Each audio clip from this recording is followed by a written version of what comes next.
Neanderthals could speak like modern humans, study suggests.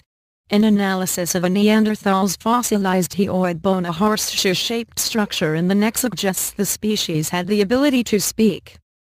This has been suspected since the 1989 discovery of a Neanderthal hyoid that looks just like a modern human's. But now computer modeling of how it works has shown this bone was also used in a very similar way.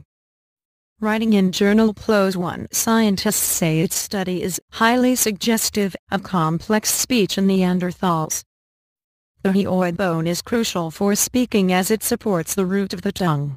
In non-human primates, it is not placed in the right position to vocalize like humans. An international team of researchers analyzed a fossil Neanderthal throat bone using 3D X-ray imaging and mechanical modeling. This model allowed a group to see how the hyoid behaved in relation to the other surrounding bones. Stephen Rowe, from the University of New England, Armidale, NSW, Australia, said, "We would argue that this is a very significant step forward. It shows that the Kabara-II hyoid doesn't just look like those of modern humans, it was used in a very similar way." Many would argue that our capacity for speech and language is among the most fundamental of characteristics that make us human. If Neanderthals also had language, then they were truly human, too. It was commonly believed that complex language did not evolve until about 100,000 years ago, and that modern humans were the only ones capable of complex speech.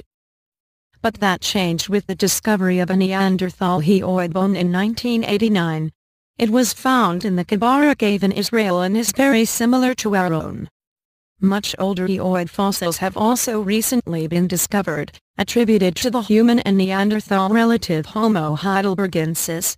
They were found in Spain and are over 500,000 years old.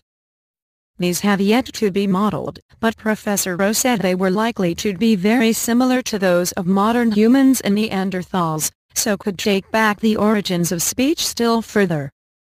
He added that his work would not necessarily be accepted as proof that Neanderthals spoke.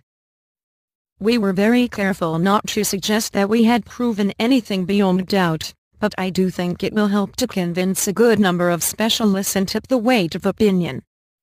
Neanderthals were stockier and shorter than modern humans, with no chin and backward-sloping foreheads.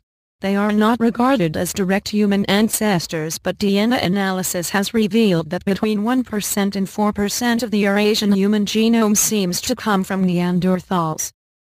Dan de Jeu, from the Max Planck Institute for Psycholinguistics, Netherlands, published a review article earlier this year suggesting that Neanderthals and modern humans shared a similar capacity for language.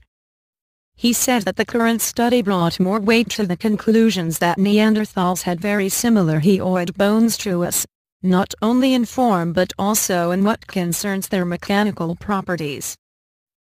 The authors themselves are understandably cautious in drawing strong conclusions, but I think that their work clearly supports the contention that speech and language is an old feature of our lineage, going back at least to the last common ancestor that we shared with the Neanderthals.